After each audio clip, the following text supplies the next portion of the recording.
Coming up on this episode of the Dad Hat Shenanigans podcast. Typically, I try to make a point, change more diapers than my wife. Like I want to do that because she's done enough, right? She made this thing. So the least I could do is change its diapers. No, no, because it's funny. I mean, I don't know if it's good or not, but the most information I got was always pessimistic. I don't know if you can relate, but everyone, the advice, if you want to call it that, was always like, you better get some sleep now because you're not going to get it later. But when she popped out, dude, I lost it. It was like this wave of goosebumps and love and just pure joy and emotion, like everything that was kind of pent up, like your ego goes out the door, nothing else matters, you forget about everything. You would literally take a bullet for her right there. So it's a challenge, man. It's not easy. Everyone that says like a stay-at-home mom is not a real job, fuck you. You do not know what you're talking about. But also, I think a lot of us men need to understand that we're in a very, very cool time technologically, and there's a lot of things that are better than doing the dishes. But you got to quit being a pussy, and you got to do some shit. It's just once you have kids, that's it. You know that this is the right way. Like the way is not being independent, single, and buying the Maserati in the nice house. Like that is not the way. You might think it's the way, but it ain't. It's not your purpose. Tony, what is your funniest favorite dad story? I got a few. Let me think. There's one that I don't know if any dads can relate to this, but and you just mentioned it, so it's funny that you talked about it. So me and my wife and my daughter, we went to this place called Once Upon a Child, which is like a kind of like Plato's Closet. Bring in your baby clothes, and they give you credit. So we go in there, and she was about 8 months old or so. So she wasn't walking quite yet, and obviously she's still in diapers. So we go in there, and we're doing some shopping, and typically I try to make a point, change more diapers than my wife. Like I want to do that because she's done enough, right? She made this thing. So the least I could do is change its diapers.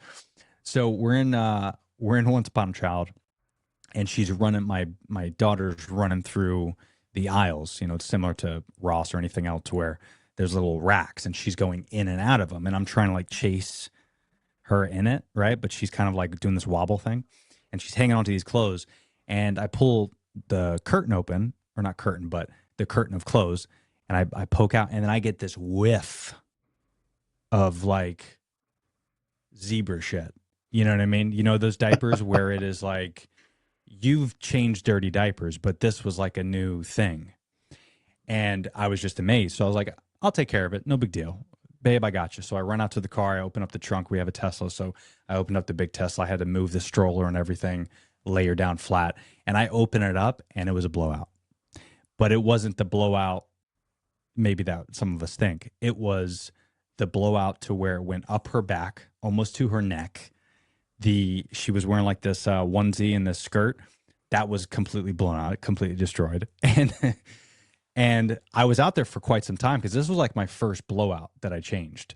So my wife was definitely worried, right? But I didn't have my phone on me because she had the tush baby, and it had my phone and my wallet and all that stuff in there. So I end up changing her, but I look around and we didn't have any like onesies. It was just one shirt. But of course, this was a blowout. So I needed a bottom, but we didn't have a bottom. So I ended up taking another shirt that I had myself and wrapping it up almost like she was a Chipotle burrito for her bottom. So I go into Once Upon a Child. I'm flustered. I'm sweating. My ears are red. Like it's a rough day. And of course, we're in Florida, so it's hot as hell because I'm over this trunk like a troll, like changing this dirty diaper. And I go in, and she has this shirt of mine wrapped around her bottom and one little tank top. And my wife, the look on her face is priceless because she's like, you left, it took you forever, you came back, and what the hell is this? My daughter looks like she is disheveled and a complete mess. So yeah, that was my first. And now I've had many of those experiences, but I've learned where we have like 4 outfits in the trunk now. And it was a good learning experience for everybody, but it was a nightmare for sure. It's finally here, our second annual mega sale. This sale only comes around once a year, so take advantage of the best offers ever while you can. For example, save 50% on our Giza Dream bed sheets as low as $29.98. And for the first time ever on TV, My Pillow mattresses and My Pillow mattress toppers as low as $99.98. And you save 50% on our Lux Pure 6-piece towel sets. Regular $69.98, now only $39.98. And our best-selling standard My Pillows, regular $49.98, on sale for $17.98. Wait on it, mega sale, only $14.98. So go to mypillow.com or call the number on your screen. Use this promo code to take advantage of our second annual mega sale. But wait, there's more. To make the mega sale even more special, when you order right now, your order's going to ship absolutely free.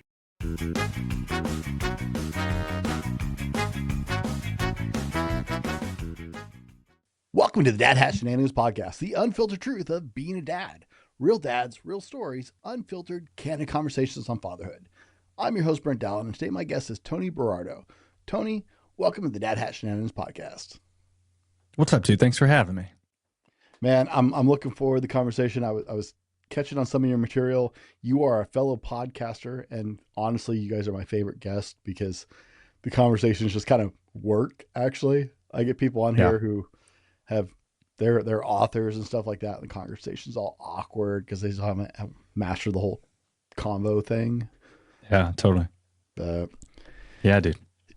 Tony, you already regaled us with a great dad story because I think every dad listening to this has been in that place. And if you haven't yet, if you haven't experienced that first delight, it's coming, yo. Just get excited. It's not if, it's when. It's just one of those good things, right? Yeah. Tony, is it just the one daughter? Or do you have more kids?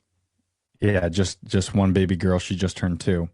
So it's awesome. it's a beautiful time. My wife always jokes saying that the world purposely gave me a girl because I needed to calm down. So if we do ever have a kid, I'm sure it's going to be another girl because that's just the universe teaching me a lesson for sure. Well, you know what's really funny is I actually read an article the other day that blew my mind. I'd never seen this research before, but it turns out like the majority of special forces guys have daughters. I did. Yeah. I remember seeing something like that. Among the teams, it's daughters. And it turns out that higher testosterone men in more combative, protective kind of professions seem to have daughters more often. Oh, I like that answer. I'll go with that. Right. I have 2 daughters myself, so I'm like, yeah. There you go. Right? That's why. Yeah. So you obviously were reading that article quite biasly. I mean, oh yeah, for sure. Yeah. You're like, even if this isn't true, I'm taking it as 100% factual. Oh yeah. As a girl dad, and my brother has 3 daughters. Right. There you go. And my other brother, all of us are ex-military, all have daughters. So like biased girl dad to the max. I was like, yeah. That's it right there. We're going to take that one. And I think about this a lot too.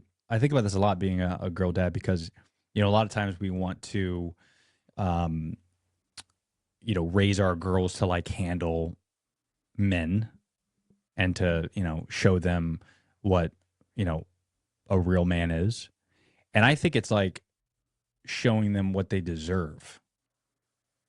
Like teaching them the love and showing them the love that we give them is really like, that's what you deserve. Yeah. That's not what you're looking for. That's what you deserve. And I think if we could set that bar really high, it's a huge responsibility because I think that's how we're going to raise better humans as a whole. Because if you can raise a daughter to get the best man or woman, whatever, but to find that love out there, I think that's how we're going to create better marriages and better humans as a whole. So it's a big responsibility, and I'm super excited about it. I call it my Superman theory. My theory is my job as a father is to be the most ridiculously close to Superman as possible. I want to be able to do everything. I want to raise my physical health, my emotional health, my mental health. I want to be there for them. But I also I cook with my daughters. I teach them to cook because I cook, right? I was raised, I cook, I sew, I do all that stuff. So I teach my daughters that kind of stuff, right? My idea is to raise the bar so high on how they expect to be treated. Mm. But by default, the worst guy they bring home, they're going to have such high expectations. It's going to be pretty good. Yeah. That's my theory, right? I like it. I like it. It's all in your court, dads. Like, really, you set the expectation. For real. Yeah, So well I got to said. ask, it is the Dad Hat Show. So tell us, for our listeners who aren't watching the YouTube version, tell us about your hat.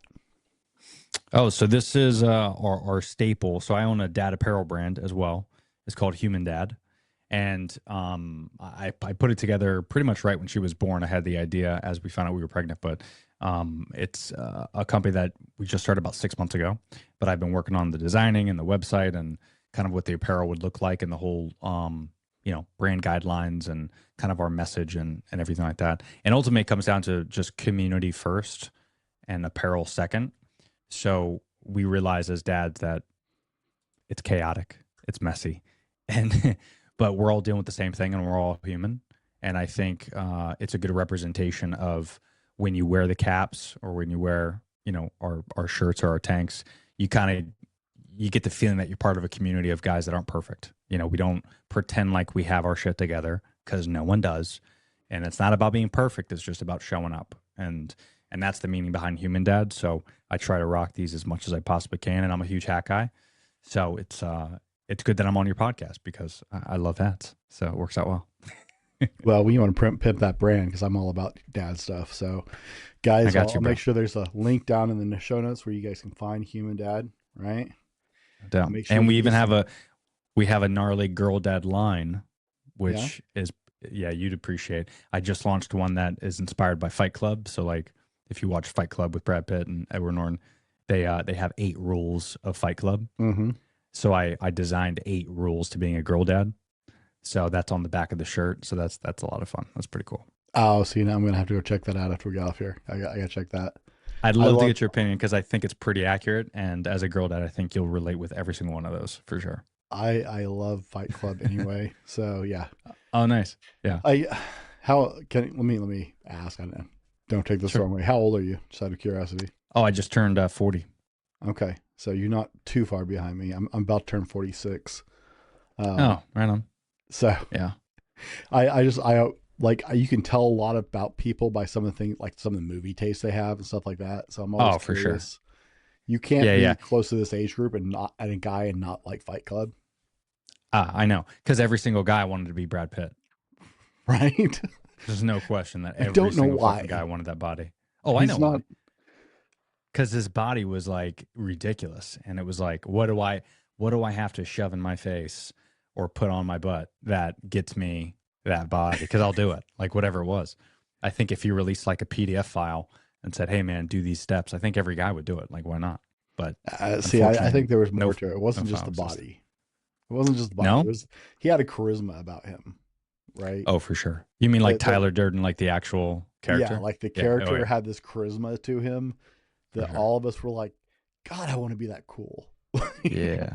And then by the end of it, you're like, God, I wish I had 2 personalities because these guys are awesome. Spoilers, right? Yeah, that was one of the best twists they had done in a long time in a movie. Yeah. Still one of my favorite songs is the Pixies. The favorite band is the Pixies. Where's My Mind? The end when the buildings collapse. Oh yeah. Culture. I actually just rewatched that the other day because I did a episode on my other show. Nice. Where I actually was talking to another men's coach, and I asked him about that speech that Brad Pitt makes about the materialistic things and right. We're men without war, blah blah blah. I was like, what do you really think? So since I pulled that speech, I was like, okay, now I got to rewatch it because it's just Fight Club, right? There's no bad time to rewatch that. Yeah. Tony, let me ask you. Mm-hmm. You are a young enough dad. When you found out you were going to be a father, everybody and their dog probably had an opinion.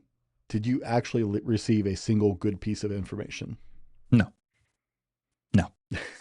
because it's funny. I mean, I don't know if it's good or not, but the most information I got was always pessimistic. I don't know if you can relate, but everyone, the advice, if you want to call it that, was always like, you better get some sleep now because you're not going to get it later.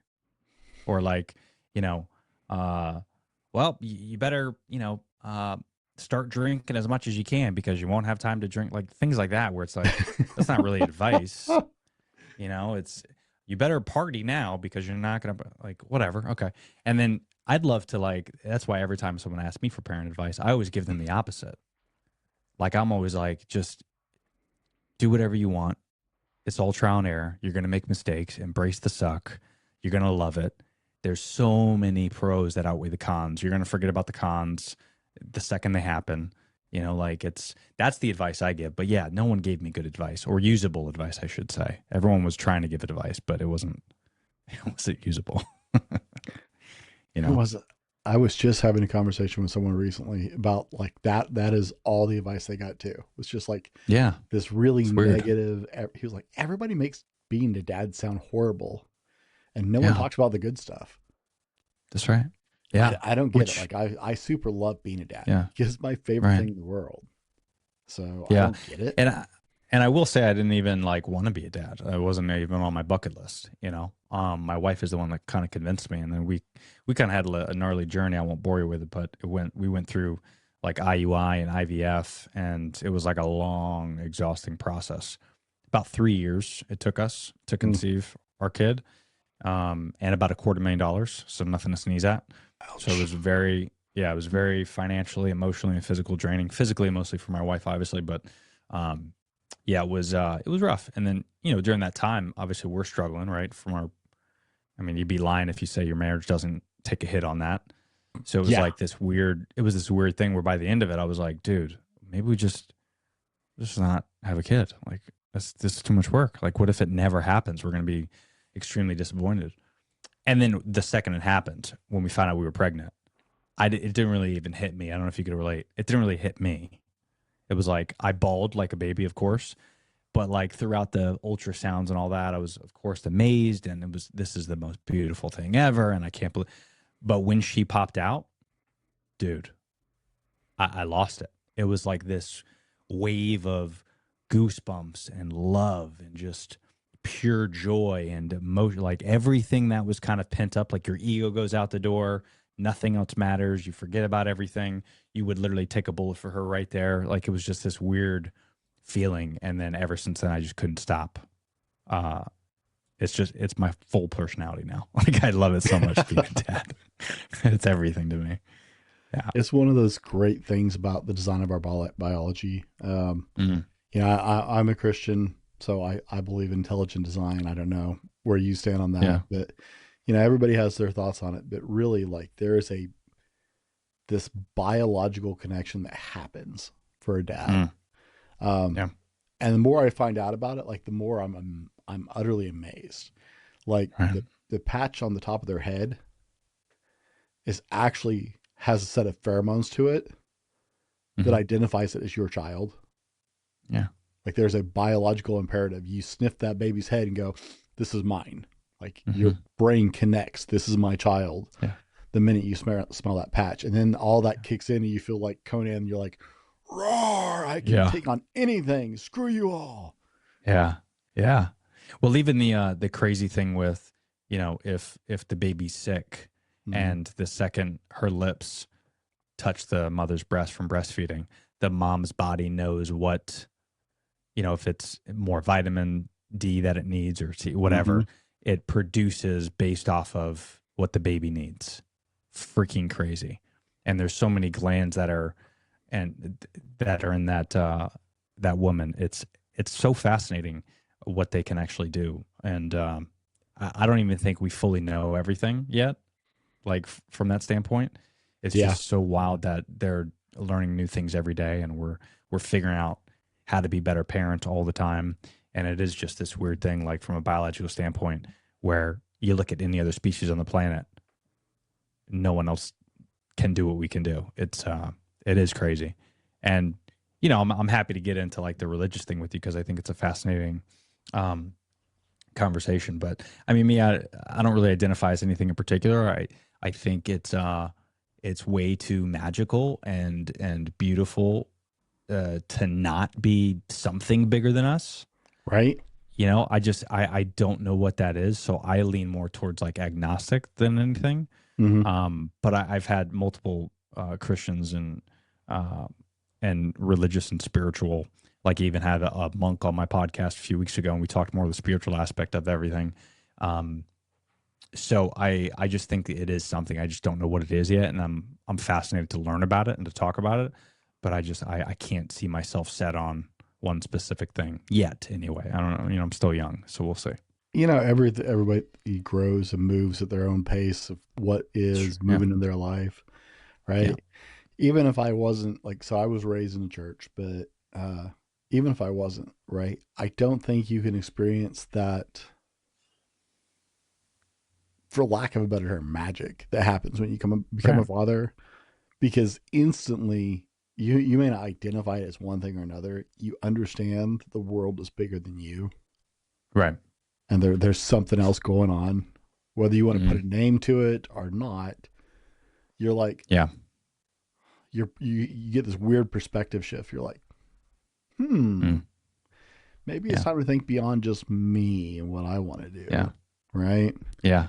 And I think there's so many great values in most religions, not all religions, but I think there's a lot of great values that come from, you know, Christianity specifically, to where even if you gather those values and apply that to your daily life, there's going to be no negative outcome to it. You know, the one thing I always kind of lean on is like, I don't know how many, I think there's like 3,000 religions or something around the world, you know, so it's hard for me. I've always been pretty objective with my whole life. It's hard for me to say, you know, the 2,999 religions are bullshit, but Christianity is right. Or, you know what I mean? Or Catholicism is right. Or, you know, so I've always been that type of one where I think it is out there and it's there for a reason. And obviously we all had like one vision, whatever that was, thousands of years ago. And then maybe it trickled down and went to other cultures and it's changed and molded. It's like, you know, an argument could be said about Santa Claus versus like the Three Kings. Are you familiar with Three Kings in the Spanish culture? So it's like, it's all one story probably. And then through cultures, it's like the telephone game. It all changes and doesn't.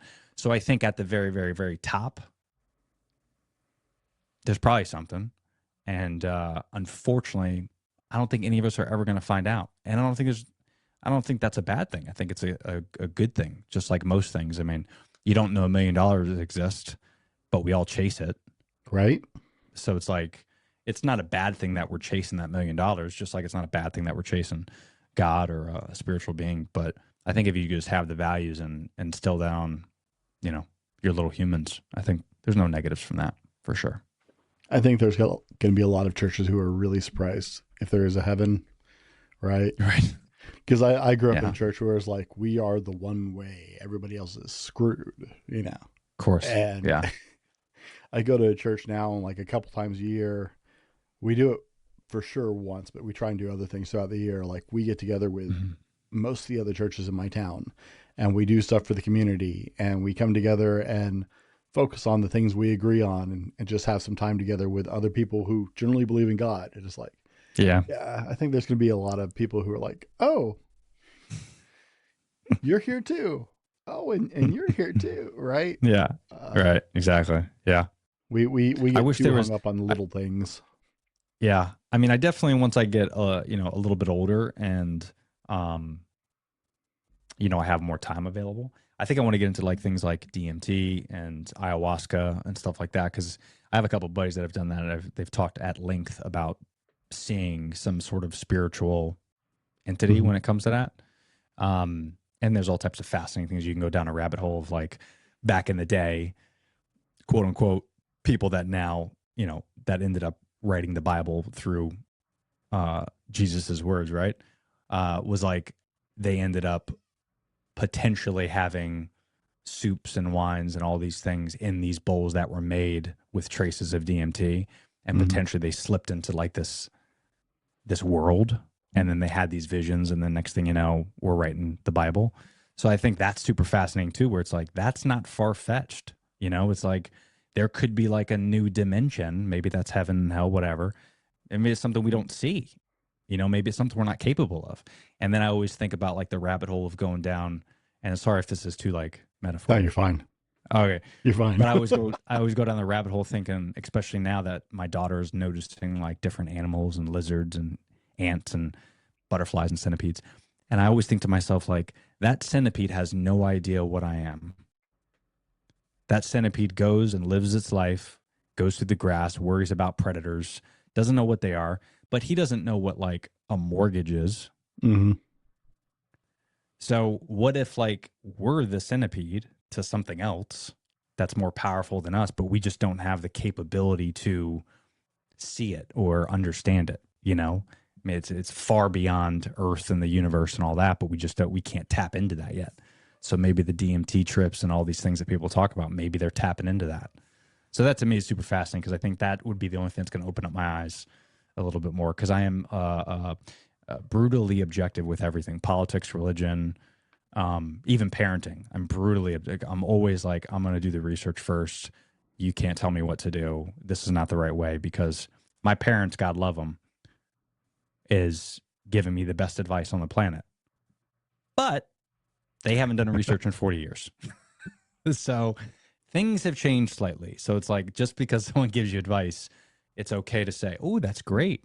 But just take a step back, be objective, and do your own research. And that's kind of how I look at religion and politics and all that stuff. So I'm very beetle-headed when it comes to that stuff.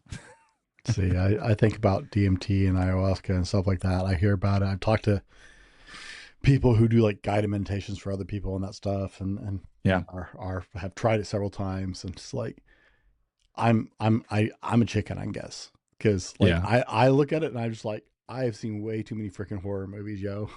yeah, for real. Yeah, it's like, and I like I love cheesy 90s slasher flicks.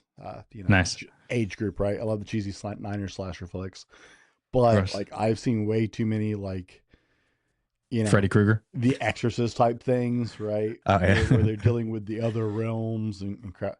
It's like, okay, you guys are all seeing something. I'm not sure I want to know what you're seeing or open myself up to that, or like I'm that guy who would like do it and like bring something back with me or something. Right. Right.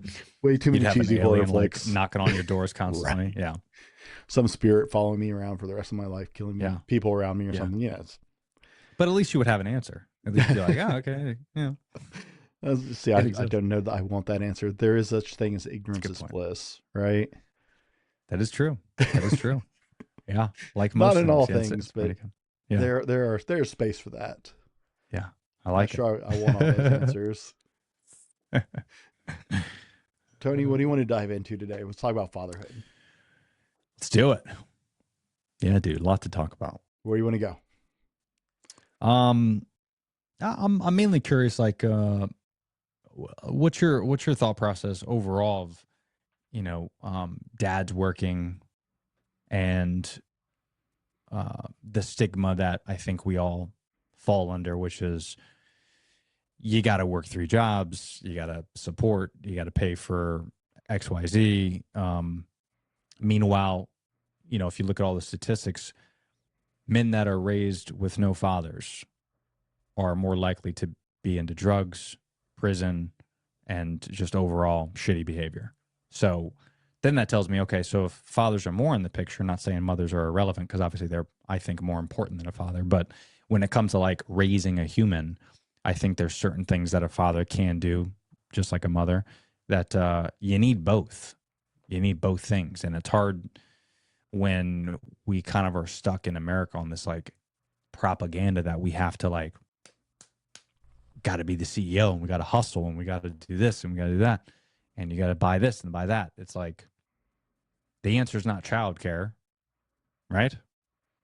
Dropping your kid off with a stranger for 6 to 8 hours. I mean, I don't know. Is it? Should that be, should that be the right thing? But we embrace that more in America than the latter, which is like most countries do. They spend time with families. Family is everything. You look in places like Europe and Australia and all this stuff. I mean, I don't know. Where do you stand on all that stuff? It's interesting because culturally you have right differences. Like Japanese men don't spend a lot of time at home. Right. Right. They're at work, and my God, they die at work and stuff like that because that work culture is insane. Yeah. But yeah, it's interesting how it varies from area to area and country to country. Mm-hmm. You and I were talking before we started rolling about, the playbook for dads hasn't changed in 100 years. I'd venture 1,000 years. Like our great grandparents were hearing the same crap we are as fathers. That same script, this is how you're a dad. You go and you make money. That's what you do, right? Yeah. And it stems from a time when women weren't allowed to own property. Women weren't necessarily working outside the home, or if they were doing something, they were doing something community-wise a lot of times. And it was, by default, the father's job to go out and make the money, right? Mm. We also had this common misconception that men were not capable of nurture, right, or nourishment in the life of a child. That was purely a feminine thing, right? So there's these overarching themes that are just set there for years that we now know are wrong, right? And they're not correct. And I don't know that a mother is more important than a father. I think they're equally important. As a yin and yang thing. And I only say that in case my wife listens to this. Oh, but yes. Okay. Well, that's valid then. In case you're listening, he said it. You were more important. That's right. He got it right. It's okay. Good. You can stop listening now. No, I think it's very much a yin and yang thing. I think mothers fill a gap both physically, emotionally, and spiritually in a child's life. No doubt. There are things that a father does in those realms as well that a mother is not capable of. Not because she couldn't do the same exact thing. Right. But because the child's brain will not translate it the same way. Correct. Right? That's correct. Yeah. A father has a way of, when your mom tells you did something right, I can laugh about this. So my mother lives with me. My mother is 74. My father passed away a couple of years ago. My mother lives with us, and I always, my mom was always supportive. I could count on 100%, no question. My mom was 1,000% supportive in my life, and so was my dad. My mom telling me I could do something was like, well, of course you think I can. I'm your son. Duh. Mm-hmm. My father telling me I could do something meant I could actually do it. Right. Right. That's such a good point. Yeah. A child's brain parses things. And for some reason, we're hardwired where when mom says it is love, when dad says it, it's empowerment. And that's just one example, right? Yeah. It's hunter and gatherer, right? Well, depending on what you believe, obviously, right, from evolution. But 100%. I think we're kind of like always looked up, to our father as the mentor, as the leader, as, teach me the ways so that way I can grow up and protect my family, versus like we, even as men, want to protect our mothers when we get older, right? Like it's this weird thing that we have. And that's probably just a male and female type of thing, because the yin and yang makes a lot of sense, because we kind of do need each other. There's parts where I'm very emotionally capable of, and then there's other stuff where I'm more like stoic and logical, where my wife kind of picks up with the emotion thing. And that's where I think the challenge becomes, where if you have a single mother raising a child versus like a single father raising a child, both children do not have the best outcome. It's not one or the other. I think you do need both. Not to say that gay couples and families that maybe aren't male and female can't necessarily raise children properly, because I think we're in a very interesting time to where there is a lot of research and there's a lot of things out there. But from raising a human myself just in the last 2 years, and I'm pretty new to this thing, I could just say that it is very difficult. And to like not have dad and mom part of the equation, dude, I got kudos, because that is a hard fucking job. Right? Just one of you. It is gnarly. I remember sometimes where like my wife has to go into the office. She works from home just like I do, but when she has to go into the office and I have to take care of the kid my whole self, it's Don't get me wrong, I do it and it's great and I love it. But there's moments where it's like, whoo, if it was like another hour, Mm-hmm. I don't know, dude. Like if she called and say, hey, I'm stuck in traffic, I'm gonna be another hour, I'm gonna be like, no, you need to get here. No, you need to pull over and helicopter in because I cannot handle another hour. Sometimes I feel that way. So it's a challenge, man. It's not easy. Is everyone that says like a stay-at-home mom is not a real job? Fuck you. You do not know what you're talking about. Oh yeah, Because it is a very difficult job. It's interesting, right? Because you hear, and I'm going to use a big word, and I'll probably use the word wrong. You hear idioms, right? I think that's the term I want to use, right? Idioms, I think so. You hear, oh, she's got daddy issues, right? Or they got daddy issues, right? You hear that about boys. You hear that about girls. When was the last time you heard someone go, oh, they got mommy issues? It's true. Right? Doesn't happen a lot. Yeah. Or, on the other shoe, right? You see a dad out doing something with their kid. Maybe they're out grocery shopping or whatever. And people are like falling over themselves like, oh, what a great dad. He's out there being mom. And it's like, you see a mom struggling through the store with 3 kids and you're like, and the kids are acting out. You're like, can't she get it together? Blah, blah, blah. Right. So true. People oh my God. Assholes when it comes to that kind of stuff. Right. I'm not doing something special and above because my kids are at the store with me. I'm being a dad. Period. Right. It's not more. I'm not doing something special because I took my kids to the store with me. I'm a dad. My kids go with me to things. Right. Mm-hmm. That's right. But we're like, oh, what a great dad. He's doing that. Right. Yeah. So we have these really weird concepts in society. Yeah. Yeah. I've noticed that too as well. Cause when I take my daughter someplace, they're like, oh my God, you're such a great father. You're doing this, you're doing that. Right. And I'm like, and I think that goes back to what we talked about before, which is like the propaganda that we're fed where dads normally aren't doing that. Like, I could tell, even though my father was a great dad and still is, I could probably venture to guess, I don't know if I'll ever admit it, but I definitely spend more time with my daughter than he spent with me. Not for lack of not him wanting to, but just, he worked 3 jobs. He wasn't able to. Even though he did his fair share of like taking shifts and, he would be with me a half a day when my mom was out working, so they traded shifts. But yeah, nowadays it's like, oh my, you're a dad that shows up. Amazing. But really it's like, you should do that to the mom too. Mm-hmm. You should do it. I mean, if you're going to say anything, you should be excited about one parent that's doing a lot of work, because I mean, even when we see other parents with one child and they're struggling and it's just like one mom or one dad, you got to give them kudos. You go up and say, hey, you okay? You need some help? You need help lifting the stroller up to the trunk. I mean, there's a lot of moving parts when it comes to having a kid solo. And I think, moms and dads need some recognition, because sometimes that goes a long way. If you're having a rough day and someone says, hey man, you're doing a great job, bud, that goes a long way. We gotta change our script on some things. I don't think there's any, so like you work from home, right? And we were talking about, you mentioned that earlier, the idea of dad has to be out doing this, or that's right. I've caught a lot of flack being at home the last couple of years, working from home.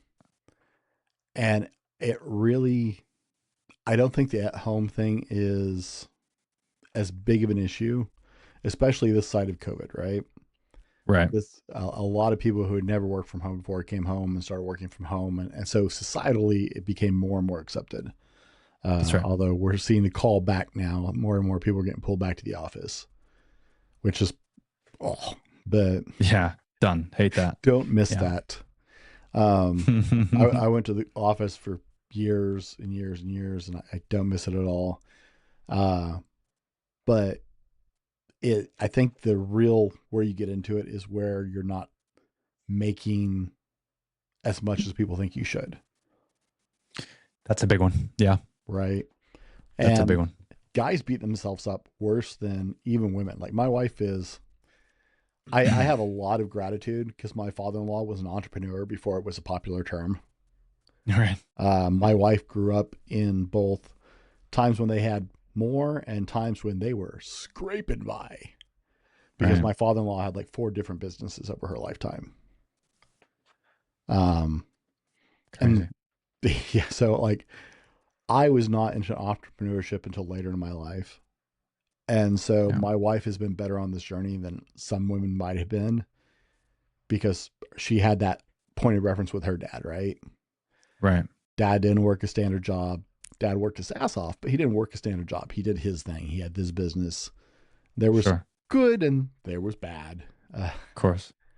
Always. So that was a huge blessing. So as we've been trying to get things launched with my company and what we do here, and the income has gone up and down. I got deplatformed last year. 2024 was a rough year. I got deplatformed. Ooh.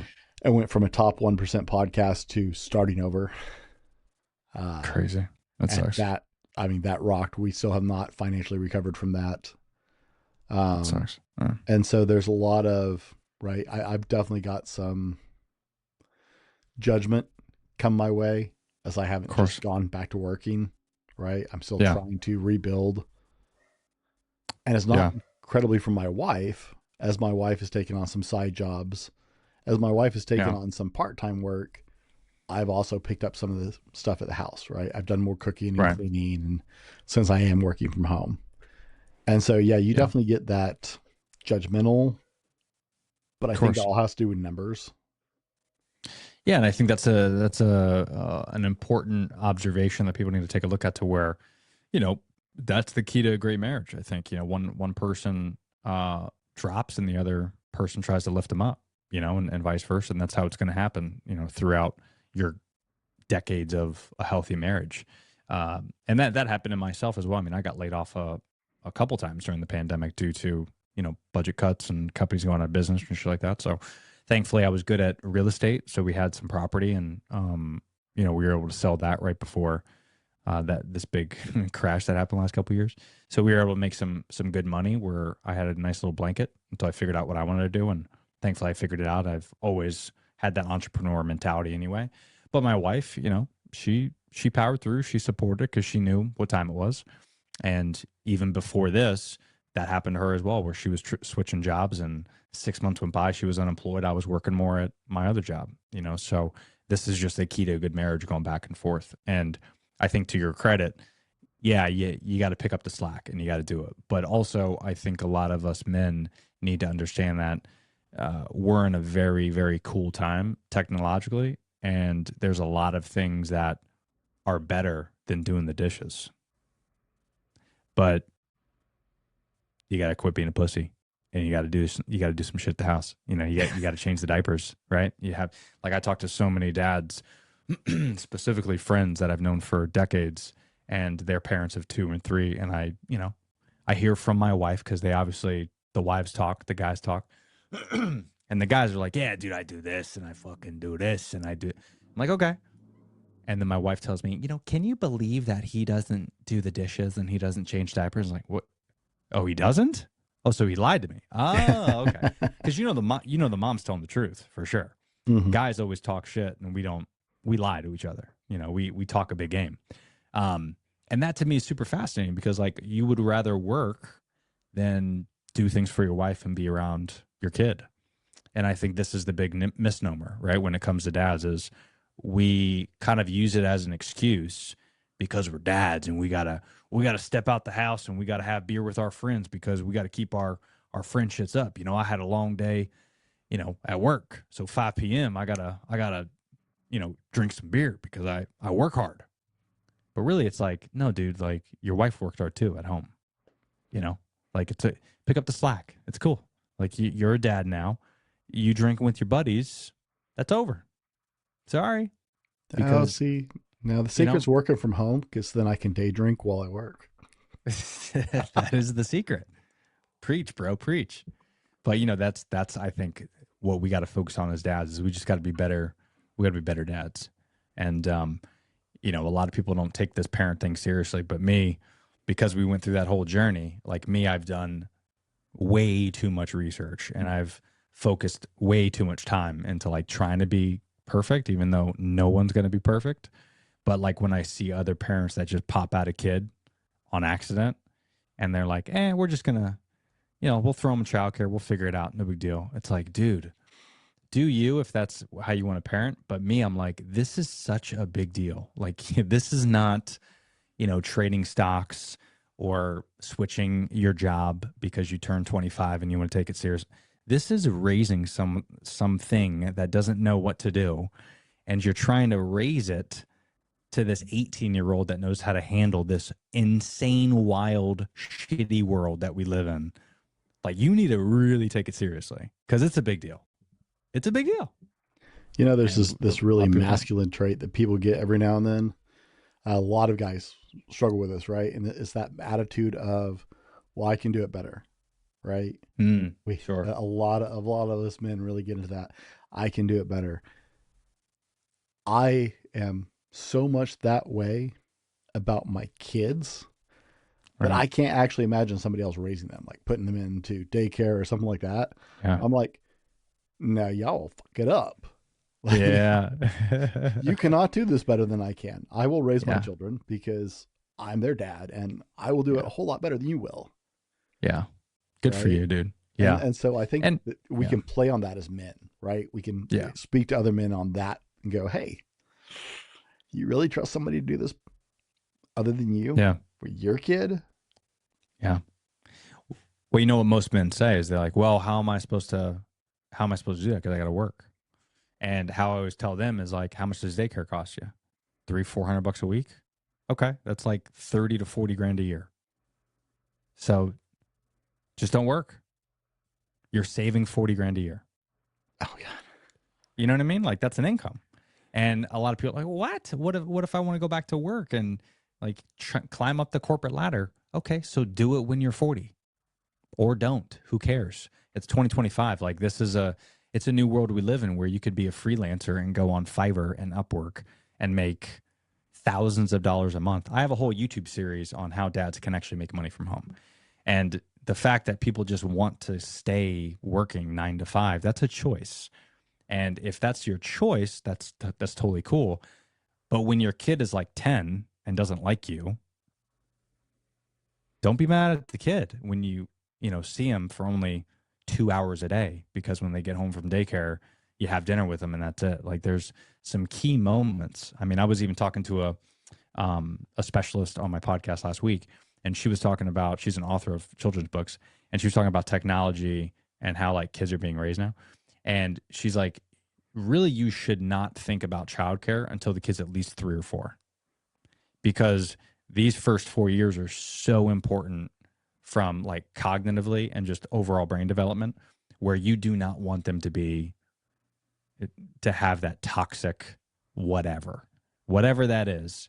You don't want any toxic traits from other kids, from other humans raising them, and contrary to popular belief, childcare and teachers, they do not make money. So, it's like, is your service at McDonald's going to be the best? No, because they make $15 an hour. Like, if the childcare, professionals and teachers, if they got paid a little bit more, I might be a little bit more open-minded to it. But you can't expect someone to be like the best teacher when they only make 40 grand a year. They're not going to be the best. I mean, there's some people that are really passionate about it, and maybe they don't do it for the money, they do it for teaching, but that's few and far between.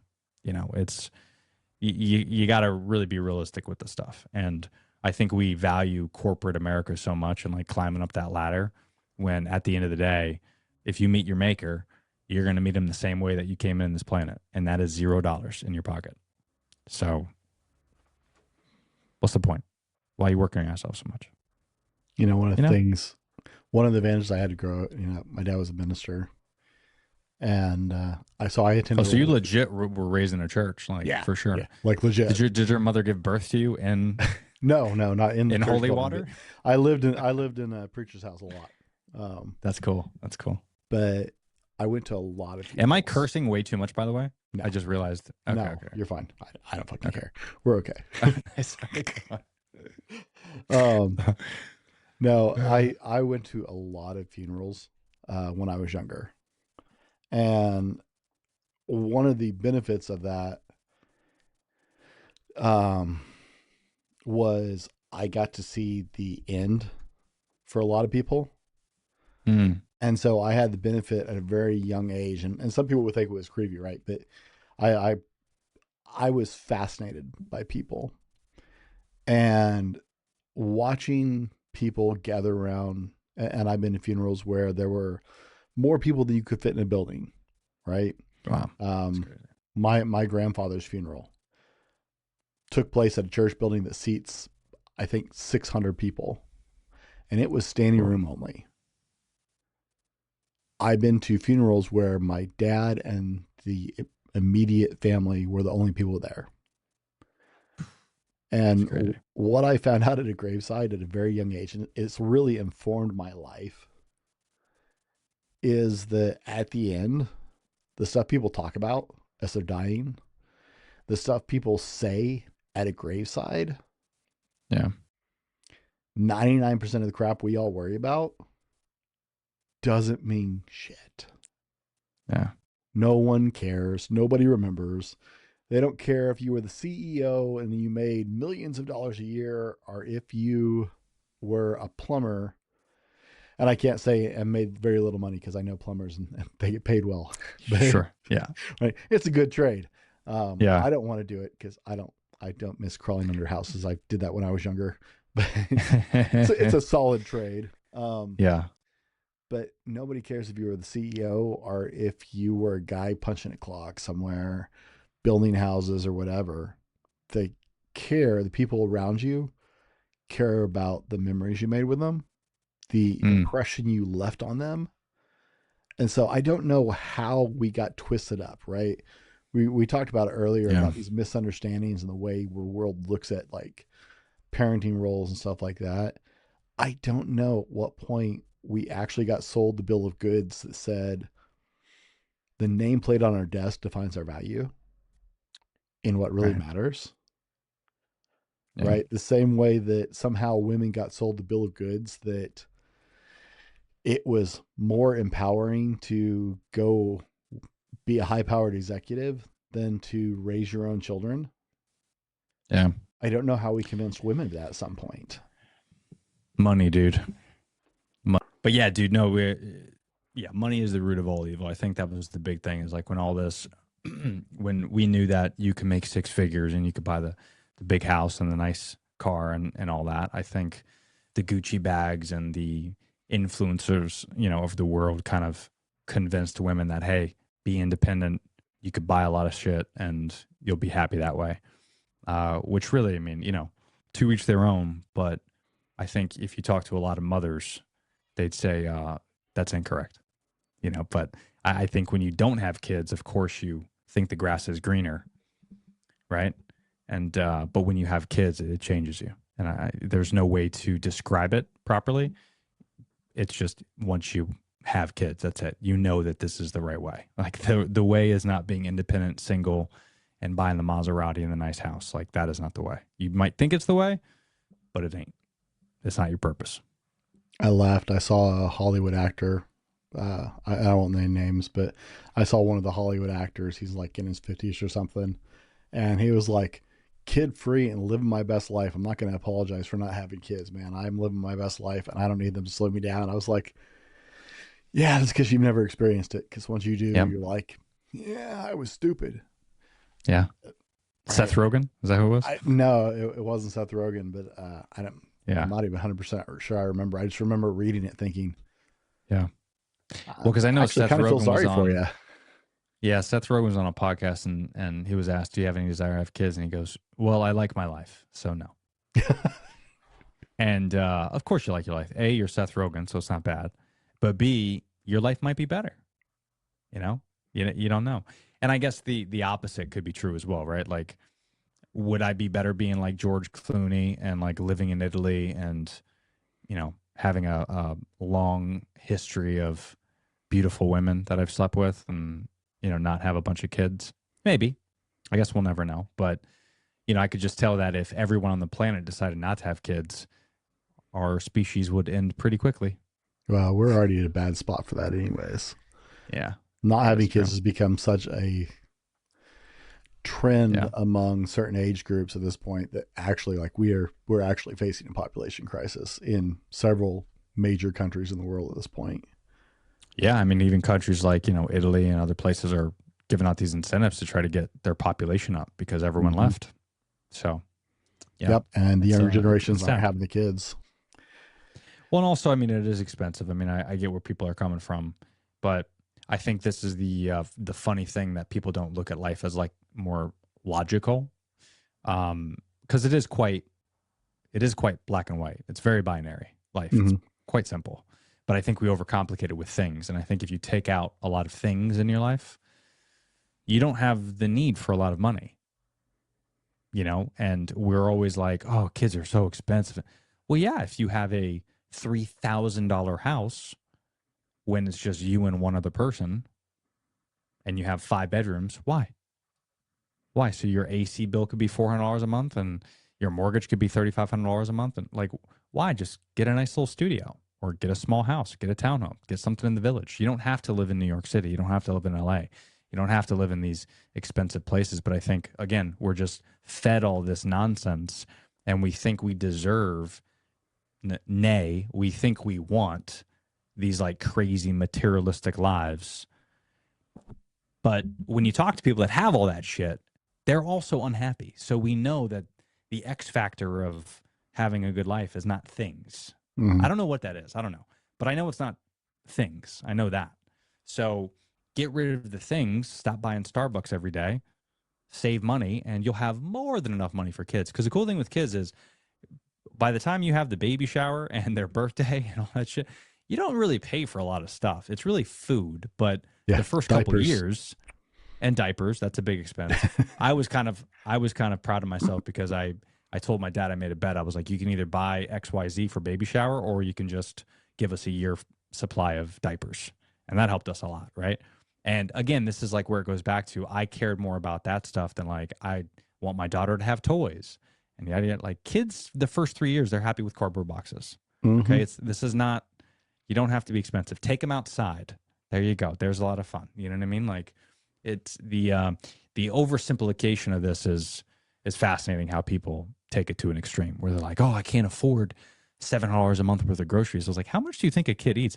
I have issues having my kid eat their food. Like they spit it out. They don't even, you know what I mean? Like they don't eat as much as you think. And the first year they're probably, you know, drinking breast milk. So it's like, come on, guys. It's not as bad as you think. You just got to stop buying stuff. That's all. Tony, I think we keep this conversation going for another couple hours, but we got to land the plane. So tell us a little bit about humanity hashtags and where people can find you. Yeah, dude. So you can find everything at the Berardo. So and then my last name, Berardo. And it's on my website, theberardo.com. You can find my podcast there or humanity and hashtags. It's where life meets algorithm. So I talk about everything from wellness, parenting, social media, the creator economy, podcasting. So I kind of get into how life is correlating with social media and how we are trying to coexist. So but that's been a lot of fun. And then, of course, I got, Human Dad Apparel, which is kind of connected to everything. And just follow me for dad tips and hacks and stoic, objective, kind of wild and sometimes stupid videos, but it's fun. Tony, we covered a lot today in the show. If our listeners heard nothing else, what do you want them to hear last? Enjoy the passage of time. Fair enough. Guys, for Tony and myself, thanks for joining us today on the Dad Hat Shenanigans podcast. Just a community of dads navigating life's challenges together. Until next time, laugh, learn, and live the dad life.